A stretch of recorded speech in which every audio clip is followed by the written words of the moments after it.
conference about 30 minutes, but I believe it's important to be accommodating to Speaker Voss in his previous press conference. Now, today what I want to talk to you about is shame. For a long time, I've struggled discussing my disability publicly. I just want to be seen and treated like every other state representative. As I often told people, I want to be seen as a legislator who happens to be in a wheelchair, not the wheelchair legislator. And I think I feel this way because I have some shame about being disabled. It's difficult seeing yourself in one light and understanding that the world sees you in another. It's difficult always trying to define yourself by your strengths when so much of what you feel inside is being defined by your limitations. And what happens is if you let that shame control you, it silences you. You don't want to ask for help, or you don't want to ask for a special accommodation because it makes you worry about looking weak. And that really hurts when you already feel so weak. Well, I am done with shame. I'm done letting it control my life.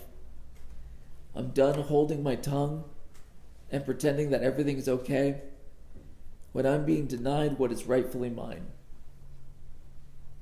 Because I've learned that if I don't demand equality and justice and fairness, dignity and respect, then the people who run this building will not just deny it to me, but they'll deny it to every person with a disability who may one day dream to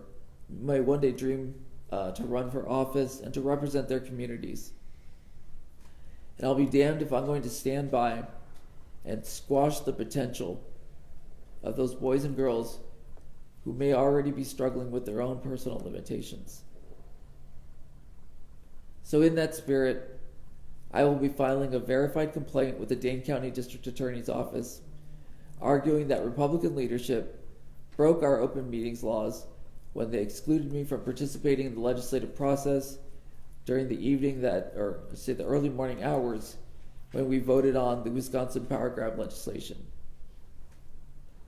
So, to give some more context, I want to go over a timeline of the events that occurred so that we can understand how we arrived at today. So when I first started in the Assembly, I had met with Speaker Voss and other Republican leadership and talked about my disability. I talked about the limitations that I would have and the accommodations I would need both physically and logistically. And I thought that the meeting went really well. The sergeant's office went above and beyond and did some amazing things to make sure that I was accommodated, whether it was providing me with specialty equipment so that way I could vote or I could take votes, or that it was a specialty microphone system so that way I could give my floor speeches. The sergeant's office and the staff were just amazing. And things went well for a period of time until about April of 2017. There was a vote that occurred where Democrats did a procedural move that forced us to come in the next day to take another vote. And Speaker Voss scheduled that vote for, I believe, about 8 a.m. the next morning. And I had to miss the vote because I didn't have enough time to be able to coordinate my life.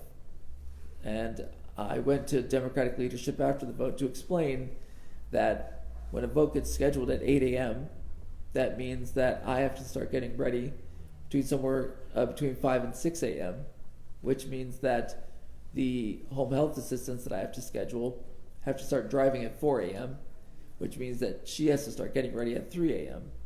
And that was just unreasonable. And so I explained this to Democratic leadership, and they took that to Republican leadership. And they let me know that the conversation was had and that they would make more of an effort to try to make sure that I was accommodated. And for a period, things went well. And I assumed that Republican leadership had got the message. Unfortunately, that wasn't the case. when the lame duck session bills came out, more commonly known as the Wisconsin Power Grab bills. I think they were introduced on November 30th. There was a hasty committee hearing on December 3rd, and then we were scheduled to be on the floor at 2 p.m. on December 4th. And I was ready. I was on the floor at 2 p.m. and ready to debate the bills. I had received a lot of emails and voicemails from my constituents, and they were frustrated and they were concerned, and I wanted to voice those concerns. But unfortunately, I guess Assembly and Senate Republicans had not coordinated with each other, and were spending most of the day fighting with each other. As the hours continued to go by, I had received no news from Democratic leadership because they were being kept in the dark by Republican leadership. And I started to grow worried as we started to get closer and closer to about 8, 9 o'clock at night. At that point, I had reached out to Representative Steinecke, and I had sent a quick text message and asked him, could I find out at least what time we expected to be on the floor so that way I could coordinate my home health care workers. I had assumed that by informing of this, he would remember the previous instance and that he would be at least a little more forthcoming as to when I could expect to be on the floor, or if we were going to be on the floor that evening at all. And his response was that it was fluid, he didn't know, and I assumed at that point that I wasn't going to get any other information. And so at 10 p.m., I had reached out to Diane Hesselbein, the assistant minority leader, and let her know that I had to go home that night. I had scheduled my home health care assistants, and if I didn't go home, then I wasn't going to be able to go into bed, and I wasn't going to be able to sleep that night. Being a quadriplegic means that I need help transferring from this wheelchair to get into bed, and unless I have that help, I would be stuck in my chair, and that comes with serious healthcare concerns. And so I left. I went home that night. I got into bed at about 11:30. I checked one more time to see if there was any movement on the bills, saw that there was nothing, went to sleep. I woke up the next day, and I saw that the session was over, that the votes had been cast. I checked my email and saw that Representative Steinecke had sent out an email at around 4:15 a.m. giving members 10 minutes to be on the floor, and that session had started at 4:30 a.m. And I was a little disappointed knowing that even if somehow I had woken up at 4 a.m. and checked my email messages, that there was just no way that I was going to be able to participate in this legislative session. So I, at first, was just going to be silent. I was afraid of, again, raising concerns because I thought it would again make me look weak. And I sat silent for a period of time, but I couldn't be silent anymore. And so that's why I am going to be filing this verified complaint with the district attorney's office. And I believe that the law is really straightforward. Wisconsin statute section 1989 states, no duly elected or appointed member of a governmental body may be excluded from any meeting of such body. Republican leadership took advantage of the process and of my disability to exclude me from participating in the extraordinary session and denied my constituents the representation, and the actions taken that night must be considered. Now, I'll conclude by pointing out a real irony of that night. You know, when we were voting on the Wisconsin Power Grab bills at the beginning of the session, Republican leadership took time to honor the memory of the late George H.W. Bush. And George H.W. Bush was the president who signed the Americans with Disabilities Act into law. And when he signed that legislation, he said, I now lift my pen to sign with the Americans with Disabilities Act and say, let the shameful wall of exclusion finally come tumbling down. I only wish that Republican leadership truly took to heart his entire legacy. Thank you. I'm glad to take any questions now. Representative Steineke said that he had never felt that you had communicated with him what you needed, and that if you had, he would have been happy to accommodate you. Can you speak to that? Sure. And so I had, at the beginning, when I first started this session in the assembly, had sat down with Republican leadership and explained to them, what it is that I needed in order to be a full participant. And we talked about, personal cares and needs that I was going to be, and my time constraints that I was going to have. And for the most part, that they had been entirely accommodating. The first time where I wasn't able to participate, I explained to them again, hey, these are going to be the things that I need when it comes to time constraints. Me being able to schedule home health care workers and me being able to be here on time requires that I be able to have appropriate notice to schedule my home health care, and that way I can be here on time for votes or committee hearings. And I had let Democratic leadership know, Democratic leadership let Republican leadership know, and for the most part, this had all worked. But I don't know in what world they would think that holding a session 14 hours delayed and then giving people 10 minutes notice to be here is reasonable. And to think that as the individual who is disabled, I have to sit there and try to explain every single little piece of my life so that way to make sure that they did not properly accommodate me, I think it's a little ridiculous. State Supreme Court has previously held that courts can't hear open meeting allegations of open meeting violations against the legislature. Does that mean your complaint is sort of DOA, or are there other ways that you can come at that argument? Or so I'll start by saying that I do believe that the Ozan case was wrongly decided. However, that there's probably still going to be a majority of the court that would disagree with me. But there's an important caveat that comes with that, is that first, that case was mainly looking at whether or not the assembly was following its own rules and procedures. This particular statute has never been properly adjudicated through the courts, and of course not. The idea of somebody being excluded from the process has never crossed anybody's mind because everyone has been able to properly access the legislature. I'm probably the first disabled representative that has had difficulties and needed accommodations. And secondarily, the court in that case basically said that there may be times in which constitutional violations may require that they take another look at whether or not open meetings laws are applicable. And I've been elected by the 47th Assembly District to represent them, and they are guaranteed that representation by the Constitution of the state of Wisconsin. They elected me wheelchair and all, and so they get that representation, and I believe that the Assembly should have to properly accommodate me so that way they can have their voice heard here in the Assembly.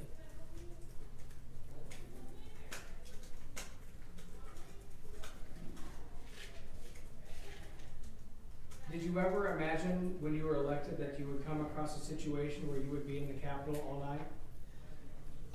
Well, so I know that in previous sessions that they had overnight sessions were a bit more typical. I know that Democratic leadership and Republican leadership have come together to try to limit that going into the future, and that there have been times where I've had to be here for extended periods of time, but usually there had been, I think, under the memorandum of understanding that they've had kind of done a better job of negotiating how long that we were expected to be here. And because I had that notice, I was able to properly schedule the home health care that I needed. This is the first time that it's come up where Republicans had completely ignored that memorandum of understanding and essentially just delayed a vote by, 14 hours, I think it was. I did not see that happening because it hadn't happened previous to that point. But I think it's indicative of how unpopular and undemocratic the bills were that were being passed at the time, that Republicans simply wanted to get it over with, and they didn't want to have any public scrutiny at the time.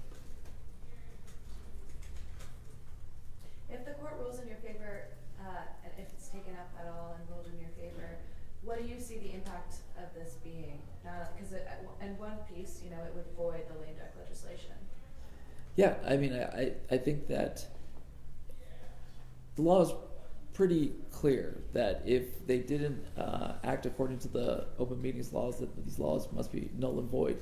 And obviously, it's important that I believe that the governor and the attorney general be able to have the same powers as their predecessors. That's more of a political talking point, and I think what's more important is that individuals with disabilities would no longer feel that they could be excluded or denied the opportunity to be able to have the job that I have, that they could run for office and feel that they would be fully included in the process, and that most of all is what's most important to me. I meet a lot of people who feel like they can only do so much, that they're controlled by their limitations, that their disability means that they can't fully fulfill all of their dreams. And that hurts me. And so I hope that if the court decides in my favor, that it gives those people the ability to feel like they can do anything that they want. I guess I've heard the argument used that because your vote might have a difference in these bills, that in that situation the lawsuit probably wouldn't have merit. Can you kind of respond to that? So I think that in the statute itself, it kind of asks for a balancing test, right? Whether or not the public interest in having the bills passed, or maybe they would even consider whether or not the vote would have made a difference one way or another, versus the public interest in making sure that the law was followed. And I think that there is a significant public interest in ensuring that individuals with disabilities are able to fully participate in the legislative process. I think that the court would find that a much more compelling argument, rather than saying, well, maybe this person's vote would or would not change the overall outcome. What's important is that people with disabilities actually have the ability to fully participate in the process. Do you feel that the majority specifically did what they did to exclude you from the vote? So I can't look into their hearts. I will say that as an individual with a disability, I'm often overlooked. My concerns are at their forefront. I hope that by moving forward with this process, that it does encourage them to take into consideration not just my particular needs, but that there's a lot of people with disabilities that aren't visible. I hope that they take more of an effort to make sure that everybody that may or may not have a disability here in the building get more opportunity to be able to be full participants.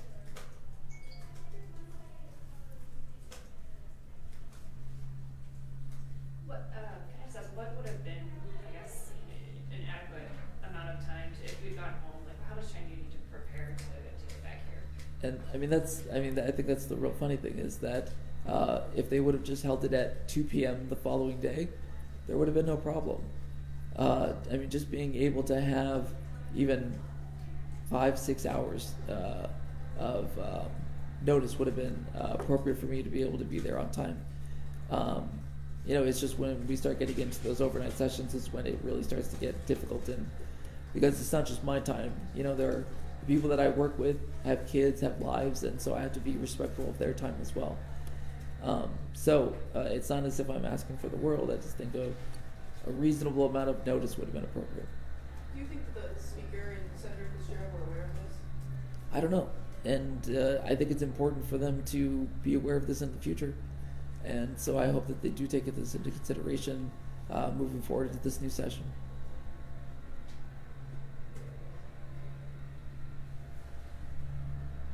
Awesome.